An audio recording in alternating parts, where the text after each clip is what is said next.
Good morning and welcome to the Week 4 War Room Hangouts. I'm your host, Jeff Ratcliffe, here for Pro Football Focus. We're here to answer all your start-sit questions as we do every week. And with me this week, the great Mike Clay and the incomparable Pat Thorman. Mike, what's going on today? Oh, not too much. As Pat said right before we started, not much going on with injury news this morning. So I guess we can focus on sit-start questions to kick off today. Absolutely. How you doing, Pat? Doing great. We're almost a quarter of the way through the season, which feels pretty incredible. And it's like 85 degrees outside, and it feels like beginning of September, not the beginning of October almost. Yeah, absolutely. It's kind of crazy how fast these 4 weeks go. You know, you're going through the season. Each week feels like a grind, but then you look at the whole thing and it really does fly by. I do want to just, before we get into the start-sit questions, I want to throw this out there because there's a chance you might be just watching this on YouTube. Remember, this is something we do for our subscribers, so if you want to get in on this action and so much more that we have to offer, we have award-winning rankings and projections, we have award-winning content, we have content on some topics that you won't find anywhere else. You want to know who your wide receiver is going to line up against at cornerback each week? We got that. You want to know which team is most likely to run the most snaps each week? We got that, and so much more. And you get that with our Fantasy Gold product. It's not too late for just $24.99, or you can head over to DraftKings, make an initial deposit of just $10 if you don't already have a DraftKings account with the promo code PFF, and you get gold for free. I mean, you can't beat that. Plus, they give you a 100% bonus on your deposit. Absolutely fantastic. So if you're watching this on the YouTube feed, make sure you head on over and get that Fantasy Gold subscription. And, of course, you can get that at Pro Football Focus. All right, let's get into it. Looks like we have a couple people joining us. And remember, we are always having problems with live microphones, and it looks like Justin certainly knows that. And he's got a question in the chat for us already, so we're going to lead things off with Justin's chat question here. So he's looking at one person between Justin Forsett, Lorenzo Taliaferro, and Carlos Hyde in a flex standard scoring, essentially a bunch of guys who are in timeshares. Mike, who are you going with out of those three options?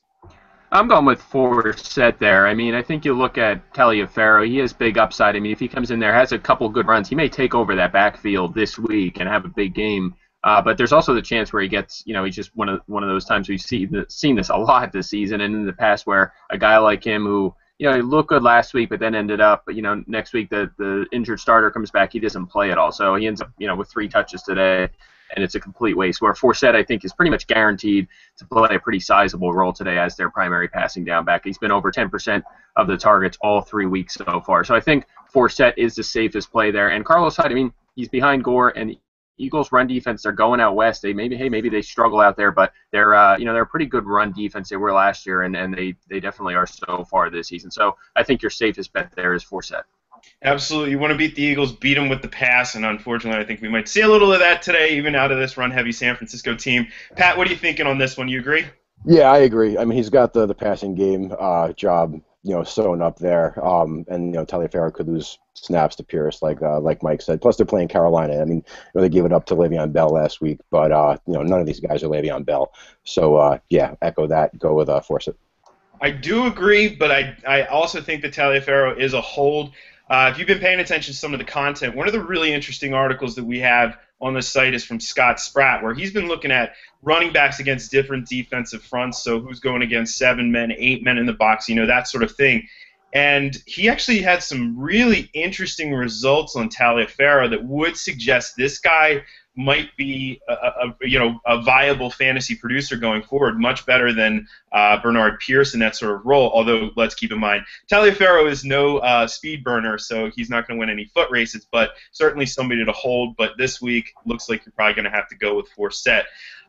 Now, do we have Jimmy or how about Kyle? I see Kyle sitting there. Kyle, is your mic live?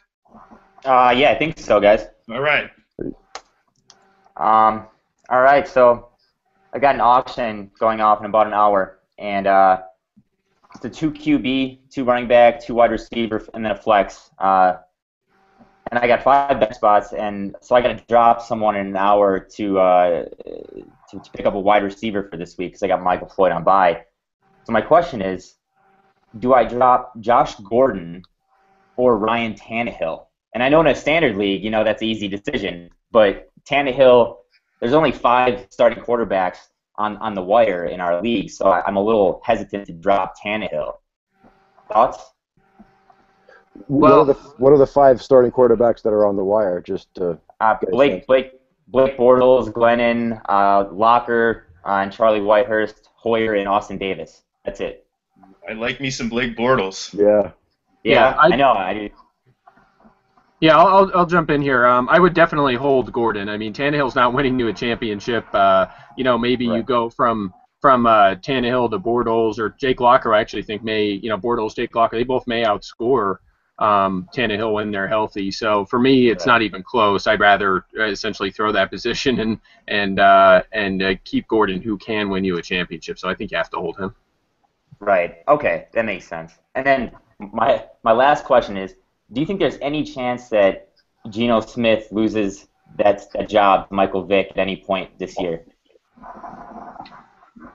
Yeah, I do. I don't think it's going to happen, but I mean, if he does continue to throw interceptions, it's a chance they just turn the page and if there's still a borderline playoff team in a few weeks, hey, maybe they think they can go to Vic and make a push, to get in the playoffs. They are, of course, a team that wants to lean heavily on its running game, so Vic has plenty of history doing that. I do think Geno has looked decent, though. I mean, he made some really stupid throws on national TV, which killed him. But he's come a long way from last season. To me, he looks pretty efficient. He's doing a pretty good job. He just has to get rid of those bonehead throws. So I think he'll hold on to it. But it's definitely a possibility.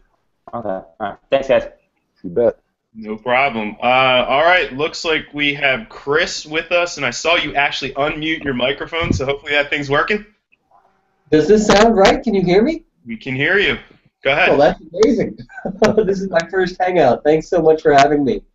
Hey, so I've got in a PPR, I've got Reggie Bush or Arian Foster or Roddy White, and I can only start 2 of them. Any suggestions?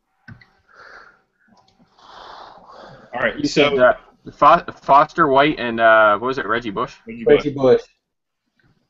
Okay, yeah, I'll chime in first here. I think it's, assuming he's active, it's going to be Arian Foster here. I think. I mean, he's not going to. It's very unlikely for him to come into a game and just be a part-time back.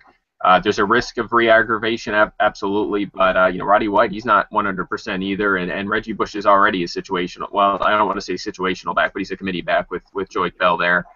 So for me, if this was my lineup, it wouldn't even be a question. I'd have Foster in there. He's got but between Bush and Roddy White, I have to start one other guy. Oh, you need to. I'd go, in that case, I'd go Roddy White there. Again, Bush, I think with his snaps kind of limited with Bell there, I think I'd go Roddy up against Minnesota. Yeah, I also can't like that matchup against the New York Jets defense. Really strong run defense, and doesn't really bode that positively for Bush. And let's face it, a lot of times you're sitting there with Bush, and it doesn't look pretty. It didn't look pretty last week until obviously a little bit later on in the game. So I think Roddy should see plenty of targets in this one, and the practice reports looked really solid for Roddy, so I don't really have any worries about him. Thanks. No problem. All right. Let's see. We're getting a glimpse of the bottom of Jay's head. There's Jay. Jay, you with us? You ready to answer or ask a question? You bet, man. I'm that guy from the deep leagues. I got one that's 16 teams and one's 14 teams. Beautiful. Great. And I got a bye week issue, so I'm worried about my running backs. I don't have great choices. I got Chris Johnson, Carlos Hyde, or Brandon Oliver to go with today. For me, that's a pretty easy one again. I mean, you have to go Chris Johnson. Although Ivory has been more effective and ahead of him in touches the last 2 weeks, Johnson's still ahead of him on the season through 3 weeks. He's still getting a pretty good chunk. They're both right around 40% of the design runs, with Geno and Bilal Powell picking up the others. But he's still leading the backfield in targets as well. And they're gonna keep him on the field. They didn't sign this guy to sit on the bench, so he's gonna play a pretty sizable role. Oliver, you just can't trust to get touches, and I think you said Hyde too. Same thing behind Frank Gore. Who knows if Philadelphia does jump out to a big lead? Kaepernick, who already doesn't like throwing to his running backs, is going to be getting the ball downfield. So I would say it's pretty easy for me. I'm going Chris Johnson there. Yeah. Even with such a tough Detroit defense. Sorry, what was that? Even against the Lions defense, you said? Yeah. Yeah, oh yeah, I think so. Again, I think he's going to be their primary pass-catching running back, so he'll stay involved in a few different ways. I think that kind of puts him ahead of Chris Ivory, actually. Great. Thanks, guys. On that, Pat? Yeah, no, I agree with that. I was just going to ask, how confident are you in your matchup? I mean, do you think you need a long shot, or are you confident with the rest of your starters versus your opponent's starters? Is he talking to me? Yes. Yes. Oh yeah. Sorry. What was the question one more time? But basically, do you need a home run? I mean, are you confident with the rest of your starters versus his, or are you looking like you kind of need to swing for the fences on a pick? Because Johnson, I think, is the safer call, whereas Hyde probably has kind of the home run ceiling. Yeah, let me look at anyone playing today. We play two different teams, so I am playing against Lamar Miller and Chris Ivory in one, and Alfred Morris, who's already scored 12 points in our league, and DeMarco Murray. Mm.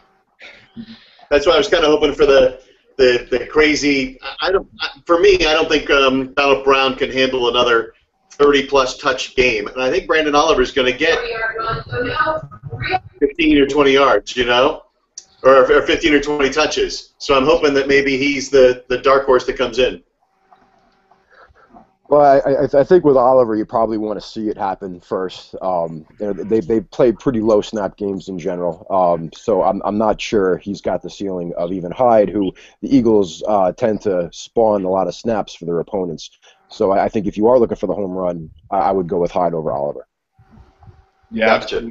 I agree with that one. If San Diego has their way, they'll touch the ball, or they'll have 6 offensive possessions or something crazy like that, and run 40 offensive snaps, or so yeah. If you're going for the home run, it's Hyde, but I don't see how he can't play Chris Johnson. Let's not forget that Chris Johnson, it doesn't necessarily matter the defense. He still has that home run hitting ability. Yeah, it's not what it was in 2008 or whatever, but it's still there. So you could certainly get that out of him in that league.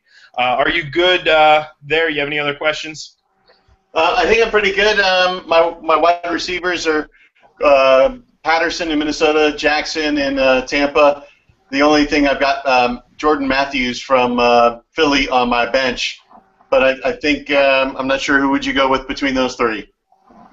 Yeah, I think you made the right decision there. I think I'd say Matthews, even though he does have a great matchup. But then again, Larry Fitzgerald had that matchup last week, and when John Brown happened to be in the slot a few times, he was the one that scored the 2 touchdowns. That could happen today with Jeremy Maclin in the slot there if the Eagles decide to go after Jimmy Ward in that scenario. But Matthews, he has a high ceiling this week, but I do think you're going the right direction there with Jackson and Patterson. Yeah, I think the Bucs are going to have to throw it up against Pittsburgh, and I think VJ is probably the guy that's going to get most targets with Glennon under center. Yep, agreed. All right, Jay. Good luck this weekend, and I just want to clean that one off real quick. Mentioning Jeremy Maclin, if you're playing on our host or our sponsor, DraftKings, if you're playing on FanDuel, wherever you're playing, I do like Maclin as a play this week, both in cash games and in GPPs.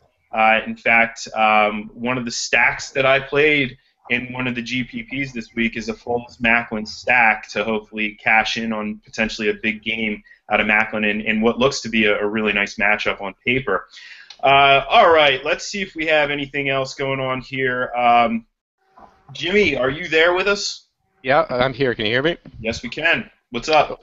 Okay, I got a few more long-term questions. I hope that's okay with you guys. Sure.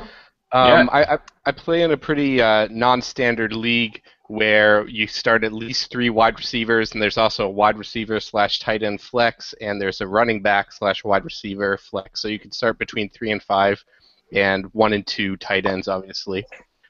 Now, on my draft, I went really heavy wide receivers, and ended up picking Antonio Brown, Des Bryant, Michael Floyd, who have all worked out, and then also VJax and Andre Johnson, who haven't been quite as great.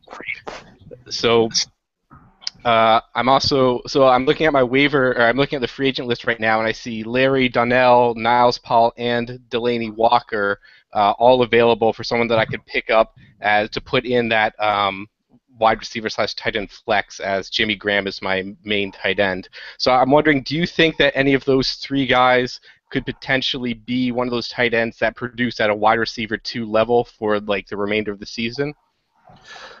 I wouldn't drop any of them wide receivers for him, if that's the question. No, Go ahead, Pat. I didn't mean to cut you off. No, I was going to say the same thing. I think though they certainly have appeal relative to other tight ends, but if you're looking at VJax and Andre there, as a kind of a start question, you would never really start those guys over one of them. I would imagine. Yeah. Who are you saying you would have to drop for him? I'd be looking to drop Chris Ivory, actually. Okay. I like Ivory quite a bit. Man, that's a pretty close call, I think. I think it really depends on roster composition in this case. But I will say this: I don't think. We know Donnell and Delaney Walker are not a threat to Jimmy Graham. Although I've gotten some Twitter questions wondering if they should go after. Of course not. Trade Graham and use Donnell, but that being said, I don't think Donnell or Delaney Walker, on top of not being a threat to Graham, are not going to be a threat to any of those top 5 wide receivers either. So hopefully that answers your question. Okay, sure. Thanks. You bet. All right, it looks like Chris is in for another one. You got a dynasty question for us, my man? Yeah, I do. So I'm trying to figure out, I've got a 20-man roster in my dynasty, and I'm trying to figure out the right mix of competing for this season versus for the future, and rookies that may not develop for like 2 or 3 years. For example, I've got Dante Moncrief on my club. He's just sitting there. Can't really use him. Do I keep him there like for all season? Or, I mean, how do you balance that? I'm just curious. And you said this is a dynasty league? This is Dynasty, 20-man rosters, PPR. Okay, yeah, I mean, you have to hold this guy. I mean, I've been holding him in redraft because I think that if he moves past Hakeem Nicks, which isn't a stretch, or if Reggie Wayne, who's in his mid-late 30s, goes down, or even if T.Y. Hilton goes down, or if Dwayne Allen has another injury. I mean, there's a lot of guys who, have had injury issues or are up there in age, or just ineffectiveness, that Moncrief could step right in. And the Colts people are already calling for him to get more looks. So I think it's just a matter of time before this guy's playing a pretty sizable offensive role. I think, especially in Dynasty, he's a must-hold. And in redraft, again, he's on the end of a lot of my benches as well. What about Charles Sims? I've got Sims handcuffed to Doug Martin, both on Dynasty. Both I'm worried about, frankly. I'll let you guys. I'm kind of stealing the. Are you kind of playing for this year, or is it you're looking more toward the future? I mean, how good is your shot? You got to compete every single year and worry about let the future take care of itself. So I am trying to compete this year. That being said, with the 20-man roster, I think it's okay to have a couple slots. I've got Hearns in there now, and Sims is kind of a borderline case for me. Well, I mean, Sims is, I know, probably not going to help you very much this year. I mean, if you're going to drop him and pick up somebody that's going to help you win now, that's obviously something you need to consider. But as a Doug Martin owner, having Sims in your back pocket is pretty valuable in a dynasty league. Yeah, my 2 cents on this, though, too, is a 20-man team is not a very deep team, so I don't know if you can afford the luxury of carrying a ton of rookies who probably won't see much of the field. I mean, the chances are they're not going to see much of the field. Moncrief will, so you want him. You want those upside guys, but in a league that's not that deep, a dynasty league like that's not that deep, what I would really prefer to do is get guys who are playing now, who are in their prime now. And one of the strategies we've seen, and guys in our staff league have used this strategy really effectively, is don't be afraid to trade future draft picks. I mean, future draft picks aren't as valuable when it's a rookie draft as they would be in a redraft league. And we know some people, not to name any names, really love draft picks, and they will give up some quality players that can help you win a championship now as opposed to trying to win a championship 5 years from now. 5 years from now may never materialize, but right now will. So that's a strategy I like to use. I don't know if I would be carrying that sort of depth in a league where I have 20 roster spots. Yeah, I agree. I don't think I'd be holding Sims either. I do think he's going to play quite a bit when he comes on late in the season because he's better than Rainey, and if Martin continues to struggle, they're going to get him in there a lot, but I don't think he's necessarily worth a hold. There's probably somebody better out there. All right. Jimmy, you got one other question for us? Yeah, sure. Could you just, again, this is more of a long-term question, but could you look into your crystal balls and predict the relative fantasy value this season of Ahmad Bradshaw versus Reggie Bush versus Joique Bell? Yeah, 0.25 PPR. 0.25 PPR, okay.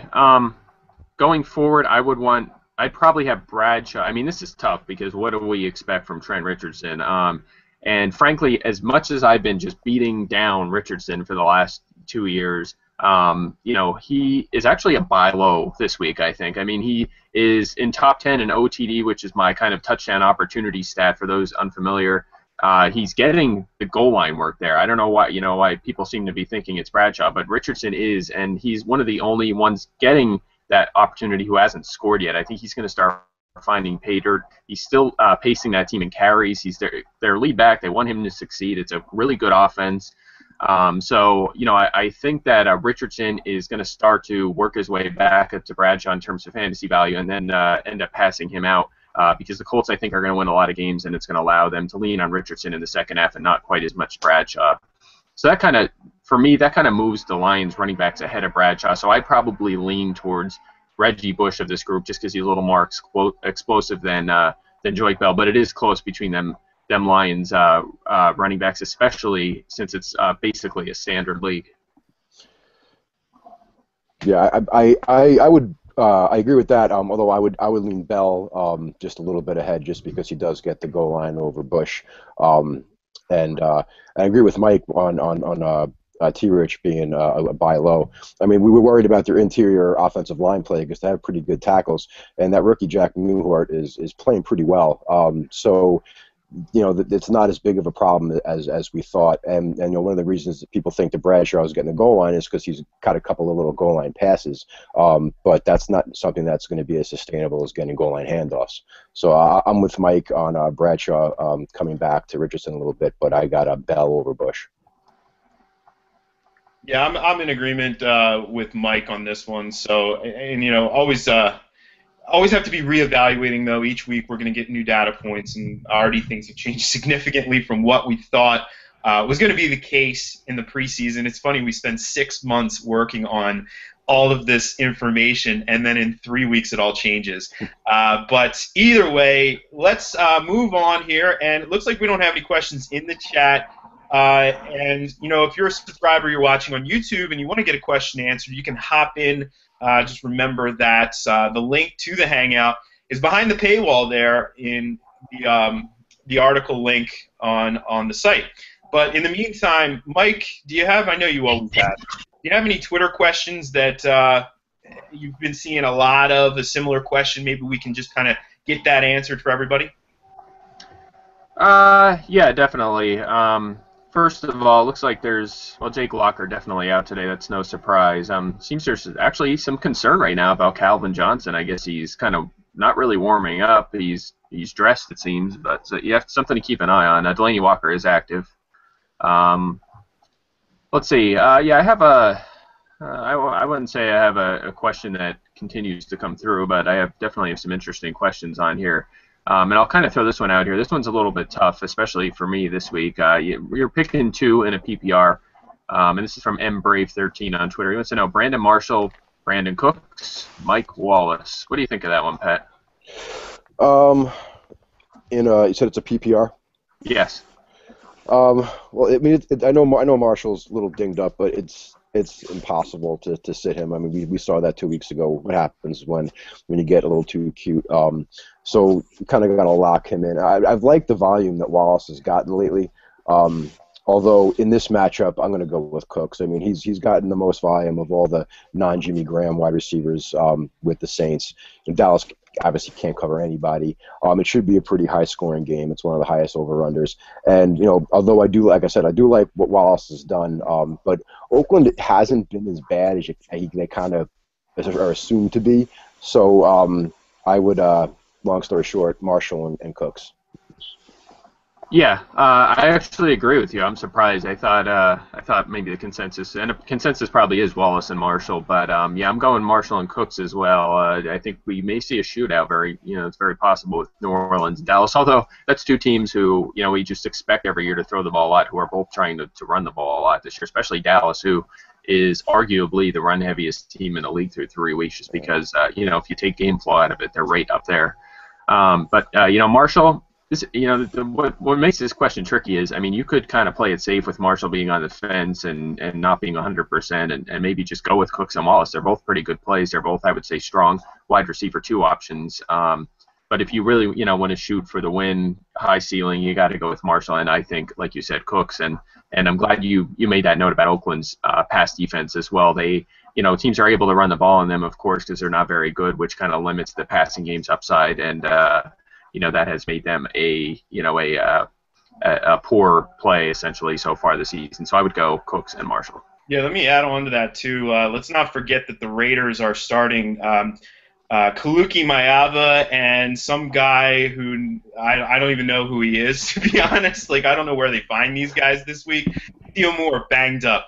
Miles Burris banged up. Nick Roach can't, and this is concerning, can't get through the concussion protocol. This is now a month. That's a really serious deal right there. So we could expect to see a ton of run in this game, and that is part of it, Mike. Exactly. They're just not. Teams aren't passing on. They don't need to pass on the Raiders. So you want to go for the bang for your buck here. Cooks. Ooh, that's a sexy play right there. I do like that play over Mike Wallace, and certainly you're not going to sit Brandon Marshall. Especially when he's banged up, you sit him and he goes out and scores 3 touchdowns, so you don't want to be that guy. All right, that's an excellent question, and hopefully that helps some people out watching on the YouTube feed. Tim, are you with us? Are you ready to ask a question? Looks like you are muted. This can be somewhat tricky, this Google Hangout, but if that applies, you can always write the question over in the chat, and we will certainly get to it. I'll jump in here. Kind of interesting note here, kind of not really, well, maybe it is fantasy related if the Eagles are tired, but Reuben Frank just tweeted that he was talking to Merrill Reese, who said the fire alarms were going off in the team hotel all night. Whenever the team would return to the rooms, the alarms would go off again. So it sounds like there might be some gamesmanship going on in San Francisco this morning. So something to keep in the back of your mind if you're looking to break a tie, maybe.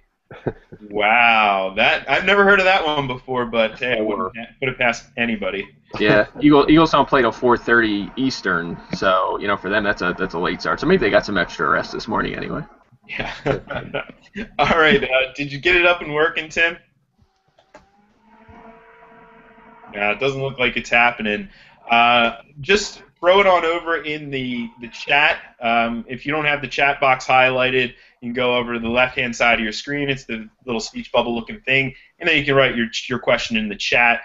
Chris has a question in the meantime. He says, do you have any reservations starting 2 running backs from the same team, and specifically named Spiller and Fred Jackson, or do you prefer to sort of diversify things and his other way might be Stephen Ridley?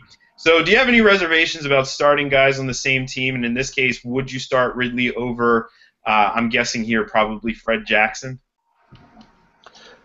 Yeah, it definitely limits your upside. In the right matchup, I can see it with the right running backs. I don't think this is necessarily the right matchup. I know Houston's been giving up, plenty of yards on the ground, but both of these teams haven't been running a lot of plays. So I think that caps the upside of both these players and the scoring in general in this game. So I would certainly start Ridley over. I don't know if he said PPR or not, but I think Spiller has the higher ceiling. Fred Jackson probably has the higher floor. But I would get Ridley in there, especially against a Chiefs team that that's really hurt, has trouble with stopping the run, and I would imagine the Patriots are going to go pretty run heavy if they're successful with it.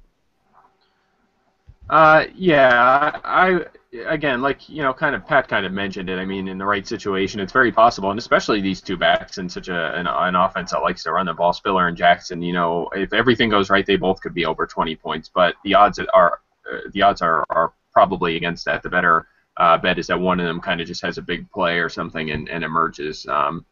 So in this case, I mean, I like Ridley. They're going to Kansas City, so it's possible that game's more competitive than you would normally expect it to be with Kansas City struggling. Of course, New England struggling as well. So it's possible if that game's tight, Vereen plays a lot in the second half.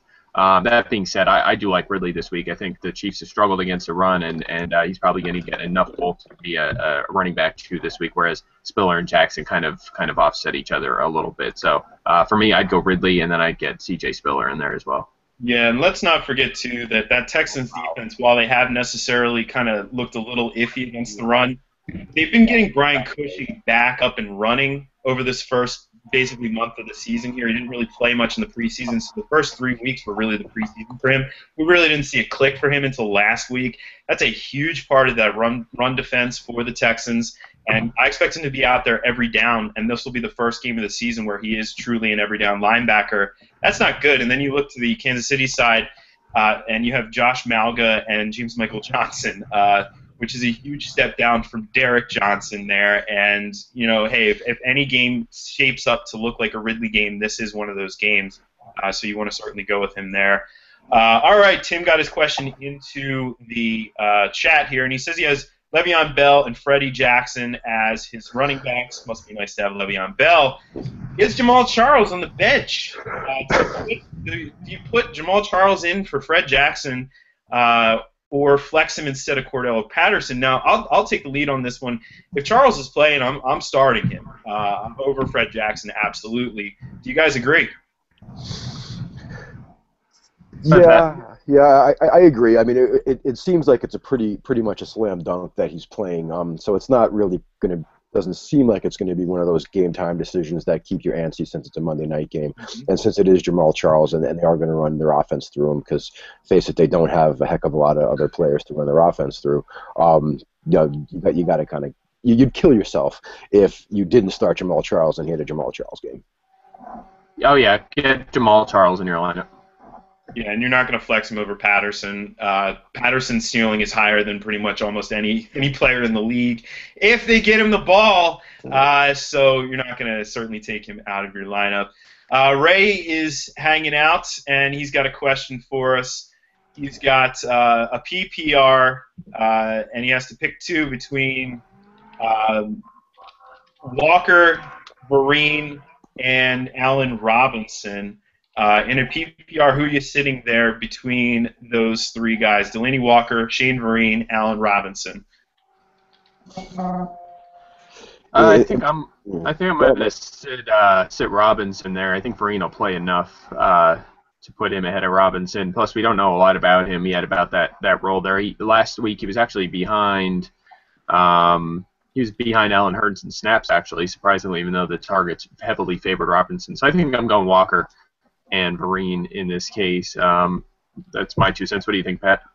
Yeah, I agree. I mean, Walker's healthy. He's going to play. Locker's not in there. Check down Charlie Whitehurst is going to be starting a quarterback. So you'd imagine he shoots for Walker quite a bit.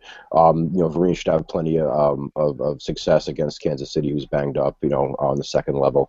And with Allen Robinson, he's exciting, but it's kind of a wait and see thing. We want to see him more with Bortles, and they're going to San Diego, who completely limits opposing offenses snaps. I mean, they let up 40 snaps to the Chargers, to the Seahawks.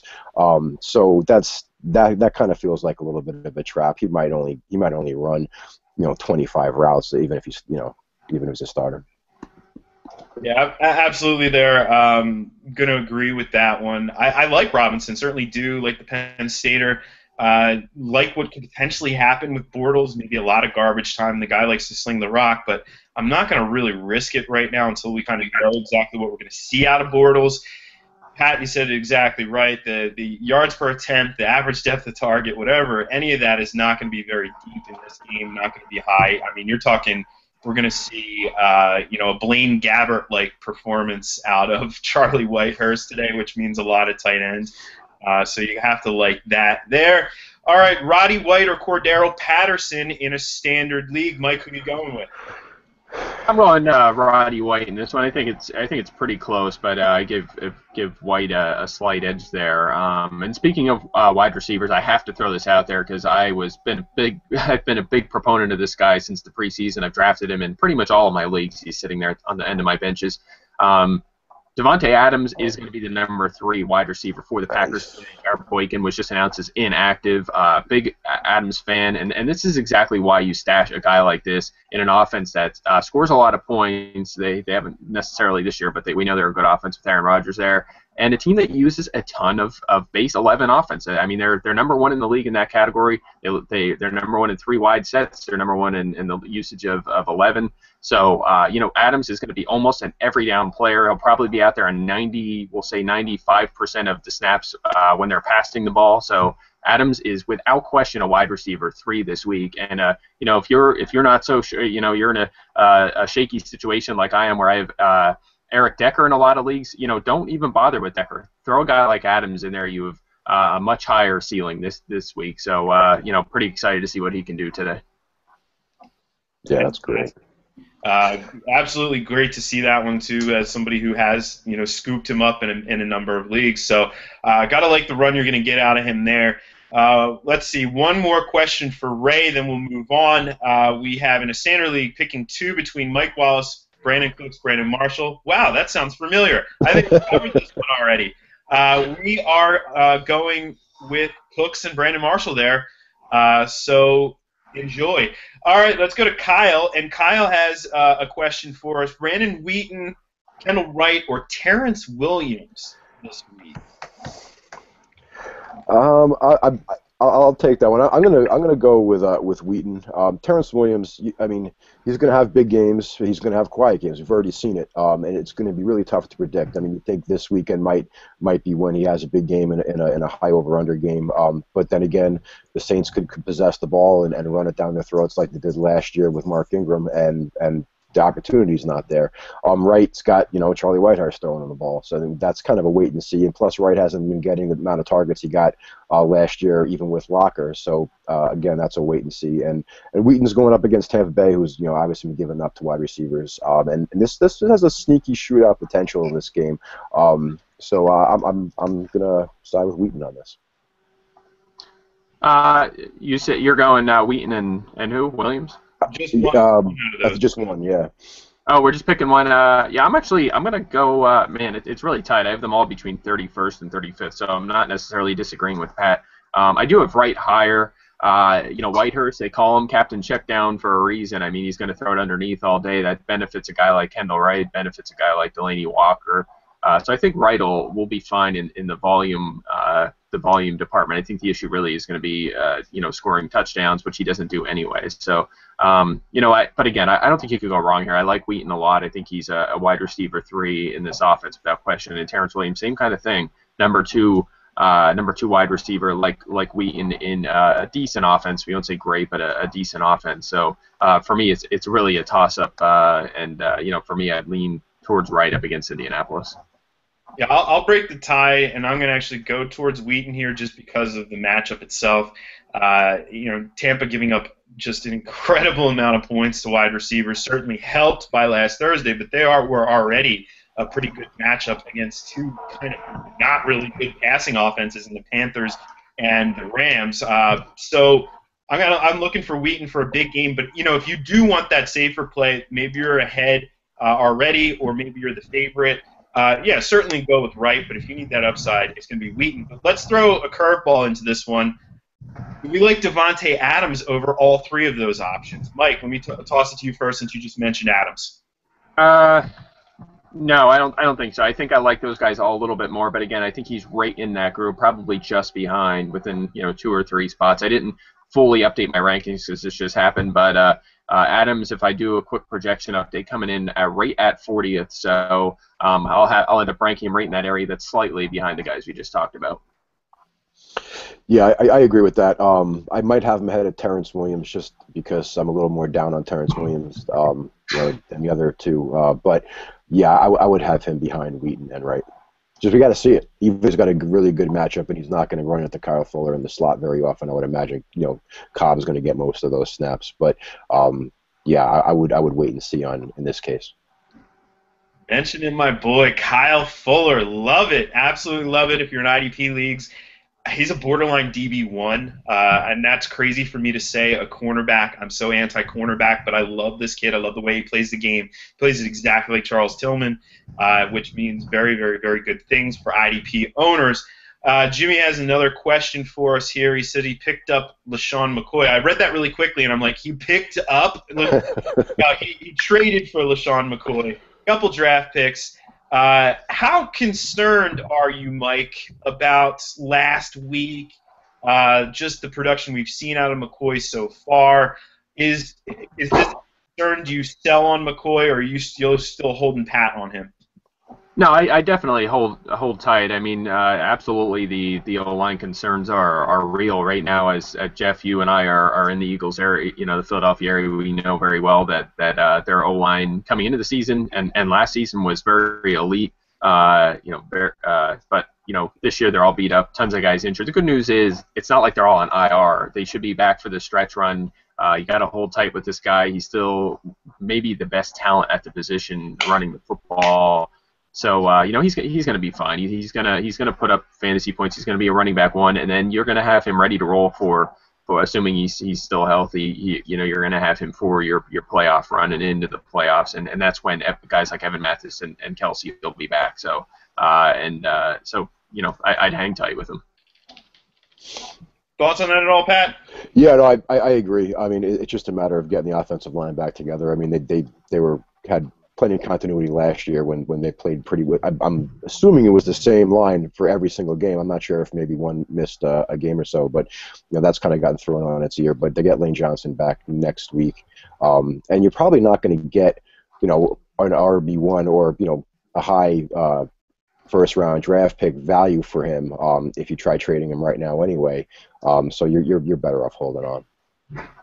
Yeah, I'm out. And it's just something sorry, Jeff, just to jump in. His percentage of the Eagles carries this season higher than last season. So I mean that's not really a concern. Workload is not a problem. He's still going to get just 20 touches every game. So don't even I've got that question a lot, but he's still heavily involved. Aaron Sproles, he's getting all the attention because of the big plays, but he's not getting the volume you would kind of expect him to. Yeah, Sproles' snap count is still relatively limited. Certainly, it looks like a lot more than what he's actually been getting. So I'm not really concerned with that one at all. I'm holding on to LaShawn McCoy. This guy's just too dynamic to let go of. And remember, it's almost like you can think of the season in chunks, and we're sort of through the first part of the season now. We get into the middle part of the season, and things change. And McCoy is one of those players that I think is a really strong asset going down the stretch. One bit of news that came across the wire here as we're sitting here, Jared Allen is inactive for the Bears, dealing with an illness, not going to play in Week 4. This does help things out a little bit for Aaron Rodgers. I had a feeling that we were going to see a lot of Jared Allen in Aaron Rodgers' face. Allen has yet to record a sack this season, but he has actually been really disruptive. So that bodes a little bit more positively for that passing offense. Though we'll see Willie Young today, maybe a little bit more Willie Young than we have seen in just a situational role. So those of you in IDP leagues, you certainly want to get Willie Young into your lineups. All right, looks like we don't have any questions queued up. I don't think we have any questions in the Hangout itself. So let's head back over to Twitter, and I'm getting bombarded right now. How about you guys? Pat, any questions you see coming up? Yeah, I got Curly over Kendall Wright and or Allen Robinson. What do you guys think of that? I'd go Kendall Wright in that one. But I do want to kind of change. I'll let you guys jump back into that. But I want to jump in here and mention that Denarius Moore is a healthy scratch for Oakland. I mean that's coming out of nowhere. He was basically their #1 wide receiver this week with Rod Streeter out.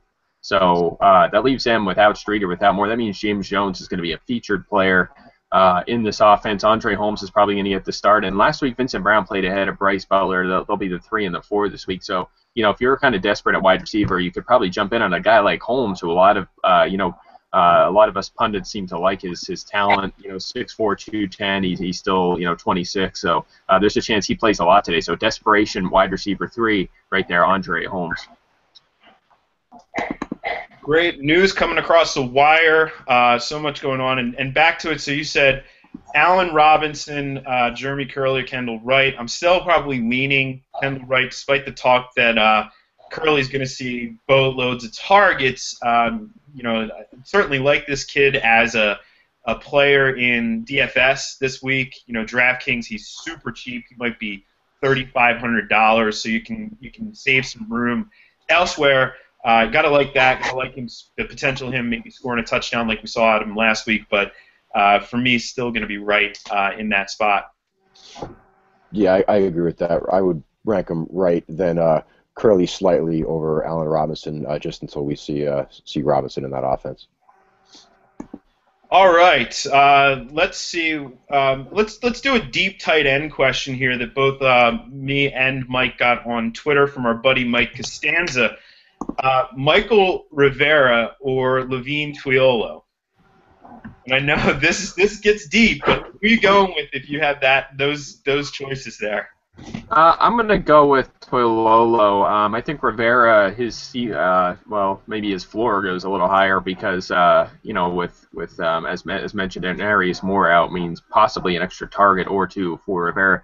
That being said, I like Tuiolo a little bit more. I wish he was getting a little bit higher volume, but the good news is he is running a lot of routes from outside and in the slot. I mean, he's essentially playing wide receiver for them on passing down. So I still think Tuiolo a top 20 option, and I would lean that direction. Thoughts on the deep tees there, Pat? To be honest, I would probably go with Rivera just because of the injury situation there. I also saw that Maurice Jones-Drew isn't playing. Not that directly affects Rivera, but they're kind of going with the skeleton crew. And Rivera's been pretty consistent for them. And Miami's got, obviously, has injury problems at linebacker as well. And just a note on as far as the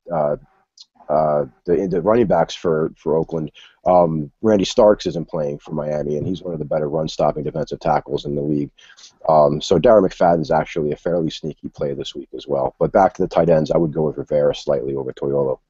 All right, to jump in there, Pat, I got to correct you. Looks like Jones-Drew is playing. Oh, really? I thought it said he said he's inactive. It looks like he's active from what I'm seeing, unless I saw it a lot of places. Roto-World says MJD. Oh no, never mind. It said, It says Maurice Jones-Drew leads Raiders in actives, and then when you open it, it says he's active. So I didn't read the fine print. Whoops. All right. The app is wrong on the front. Darn you, Roto-World. All right, let me just add some depth to this though. So if you had, obviously we disagree with Tuiolo and Rivera. I'm going to side with Mike if I have just the choice of those two, but let me throw two more names into this hopper here and see if we might want to go with one of these two over. Eric Ebron or Anthony Fasano. Are we going with either one of those guys over the previous two mentioned? I like Ebron. I mean, the Jets linebackers can't cover, and their secondary has been having trouble covering, and obviously their run defense is good. So Detroit's going to be throwing the ball, and if Calvin Johnson is a little bit hobbled, I do love Golden Tate, but I think Ebron kind of pops a little bit this week, in this matchup. Yeah, I like Ebron, although it's pretty close with Fasano because he is very busy. That's an offense using two tight end sets quite a bit. Everyone's kind of and you've kind of seen this story a lot where Ebron's third in line at tight end there. But what we care about in fantasy is passing downs, and Ebron is actually only one route per game behind Pettigrew. He's second on that team. He's well ahead of Joe Fourier in that department. Fourier also running 12 routes a game. He's out today. So, Ebron, I think, is going to be quite busy. Is a chance to really break out this week. They badly need a number 3 wide receiver, and Pettigrew has only seen 2% of the targets so far. So, Ebron has a chance. The opportunity's there. It's a good offense. And, I think he's a top 15 option this week. So, I agree with Pat. Get Ebron out there in your lineup. Yeah, and Pat, just to correct you again, I think it's a bit of a stretch to call that a secondary. So they're just really scrounging there, and you're exactly right. David Harris and Demario Davis, much better run stuffers than they are in coverage. This matchup bodes positively for Ebron. I think he's that real sneaky play. A lot of people chucked him back onto the waiver wire into free agency, and this might be the week where they might be regretting that. So I agree. I'm going to go with Ebron there, especially with the news that Fourier is out for this week. All right, so we have another question from Chris in the chat.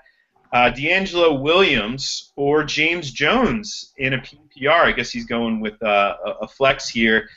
Really interesting situation with both. Obviously, Mike says James Jones moving into essentially a feature role here with Denarius Moore out. Nobody else really is there. Darren Reeves is there in Carolina. So who else is going to carry the ball? Who are you going with if you have this choice, Mike? What is it again? Give me the names. D'Angelo Williams or James Jones? I'm going Williams. I like him a lot this week up against Baltimore. He's in a situation where he has to be the feature back. We don't see this often in Carolina. I mean, they like to run the ball. They haven't done that this year so far. They've been one of the pass-heaviest teams in the league when you can't factor in game flow.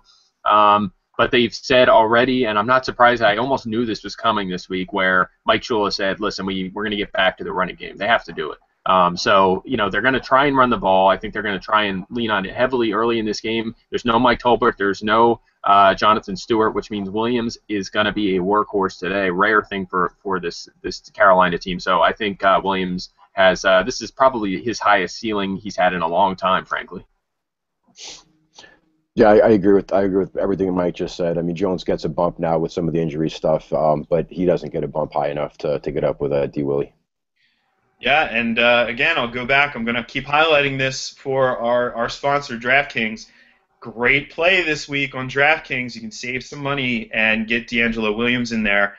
Nice sneaky play, and across DFS because he's not really valued that highly, and he's going to see a feature back complement of touches in this matchup. So I agree with them going with D'Angelo Williams there. We got a question from Josh coming down the home stretch here. In a TD-heavy league, running backs get 2 points at 50 yards. Ooh, that's like circa 1987 scoring rate there. Wide receivers get 1 point at 75 yards and 2 points for 5 receptions. He needs to pick 2. Vincent Jackson, Shane Vereen, Eric Decker, Marcus Wheaton. I think this one's pretty straightforward, but Pat, who are you going with here? Certainly go with Jackson. Don't go with Decker. It's a little bit closer for me between Vereen and Wheaton. I'm going to go with Vereen. I think he's going to probably get a larger workload, and like Kansas City is pretty beat up on defense. Yeah, Jackson horribly underrated right now across the industry for some reason. He's without question the start. 30% of the targets is just an absurdly large amount, and something he's had in the past. He was a wide receiver. Won most of the time with Glennon last year, so that's a no-brainer. And Vereen, Wheaton, like Pat said, that's close. I mean, all Wheaton has to do is catch a touchdown. He probably wins this one, and for me, it's pretty tight. But I am also leaning slightly towards Vereen. I think his odds of a bigger week are slightly higher. Yeah, I agree, and I think unfairly Vincent Jackson got a lot of the blame for last week. Let's not forget, extremely poor quarterback play. It didn't matter who was quarterback last week, extremely poor. And Robert Alford played awesome against Vincent Jackson. Yeah, he dropped 1 or 2 of those passes, but a couple of them were Alford in there defending the pass and the reason why Jackson didn't catch the ball. So, yeah, absolutely, people are far too down on this guy. Hey, maybe it's a time to quickly buy in last second if you can get a trade process before 1 o'clock and get Vincent Jackson on your roster because I do like him this week. Any other questions on Twitter that you guys have seen in our last 5 minutes here? If you're in the chat room right now, get your last questions in as we come down the home stretch. But anything you've seen here, I'll throw out a defense question real quick here. And this one's interesting. We have the Chargers obviously in a fantastic matchup against the Jaguars. The Colts now in a fantastic matchup against Charlie Whitehurst. I'm still sticking with the Chargers. Are you guys sticking with the Chargers despite the matchup with the Colts there? Yeah, absolutely. Look at the relative offensive lines, and kind of leave it at that. It's the Jacksonville offensive line is dumpster fire, and Tennessee still has a pretty good one. Yep, I'm with you guys. Definitely on San Diego, #1 overall this year. Was he expensive on waivers this week? I thought I could sneak him through, but everyone was onto it, and he was. People paid quite a bit to get him in their lineups this week. So get them in their lineup. I mean, San Diego is a great matchup this week. Yeah, absolutely. All right, any other questions you guys have seen on Twitter? I have a bunch coming through. I just want to chime in something really quick in very deep leagues here. I know I get these questions a lot. People are always looking for like the next gem to kind of throw on their bench. You know, if you're looking for a guy, and we see these a lot where a guy is a preseason all-star, and then he doesn't kind of show up in terms of fantasy relevance for a couple of years. One of those guys, and you guys may laugh a little bit at this, Bryce Butler, Oakland Raiders. He was a superstar last preseason. He was awesome this past preseason. He just hasn't gotten an opportunity. Assuming he plays, again, I'm not sure if he's going to play ahead of Vincent Brown or not. I hope he does because he's been around, knows the playbook. But if he's the number 3 for Oakland, today, maybe this is his chance to really break out. So if you're, who can I throw a high upside guy in the end of my bench in a deep league? Take a look at Bryce Butler today. You never know. At some point, he may make the big step forward. I'm going to add one, too, to the list then if we're going in this direction. And somebody I mentioned in the roundtable this week for Roto World, that's Joe Banyard. Let's face it, Matt Asiata is a fullback, and Jerick McKinnon just doesn't look like he's getting it yet. Maybe it's Banyard. If you're in a deep league and you want to take a flyer on somebody and you got room at the end of your bench, hey, go back, look at how Banyard played in the preseason. He broke a nice run in week 2 of the preseason. He had a really solid game in the last game of the preseason. This kid was really impressive in college, has an injury history, though, that sort of derailed his pro career. 25 years old, can pass protect, maybe not the most dynamic guy, but he might be the best option that they have there, and it's a sneaky pickup in deep leagues if you want maybe a little bit of upside on that bench. All right, Pat. Any thoughts on deep players? 2 minutes left. Well, it's not as deep as Bryce or Joe Banyard, but Bishop Sankey's been floating around some waivers, depending on how deep your league is. And it's getting to that time where he's getting the offense down. No matter what they're saying about his footwork or whatever. But I think he might pop a little bit in this game. So if you do have someone expendable at the end of your bench and he is sitting out there on waivers, just tuck him at the end of your bench because if he does pop, he's going to be a pretty much a priority waiver ad next week. Always love these deep ads. All right, we got one more question here. In a game where you had Chris Cousins, you are probably not sitting very pretty. You need a lot of upside. You got 3 options. Your options are Fred Jackson, Devontae Adams, or Jordan Matthews. What direction are you going, Mike? I'm picking how many? What is it? In a PPR and you need upside, Fred Jackson, Devontae Adams, or Jordan Matthews, you're already in the hole because of Kirk Cousins. I think you have to go Fred Jackson here. I mean, he's the safest play, but I think he also has a pretty high ceiling as well. I mean, the guy could catch 5-6 footballs. It's not uncommon in that offense. I think Adams is I think he has a high ceiling, but he's also quite a bit risky as well. So for me, I think if it's me, I'd go with Jackson there. Pat, thoughts on that? I do agree with that. Although Jordan Matthews is very tempting, especially in a high volume shootout and going up against Jimmy Ward in the slot. But Mike's right. You gotta. I mean, Fred Jackson's getting more passing game work than C.J. Spiller for whatever reason. And in a PPR, that's the way to go. I'm going to finish this one off, and I'm going to swing for the fences. If I'm already losing, I'm going to go down swinging. I'm going to try and hit a home run. And the home run's Jordan Matthews for me. It's not Fred Jackson. I understand the safer play, but Cousins, that really is probably a big hole that you're in. So swing for the fences. Could be a huge game. Could be a dud. But I like the chances of it being a big game. So 2 votes for Jackson, 1 vote for Matthews. That brings us to noon. We're ready to get going here on week 4, so wishing you all the best of luck. Join us here next week for another War Room. So for Pro Football Focus, Mike Clay and Pat Thorman, I'm Jeff Ratcliffe, and that's a wrap.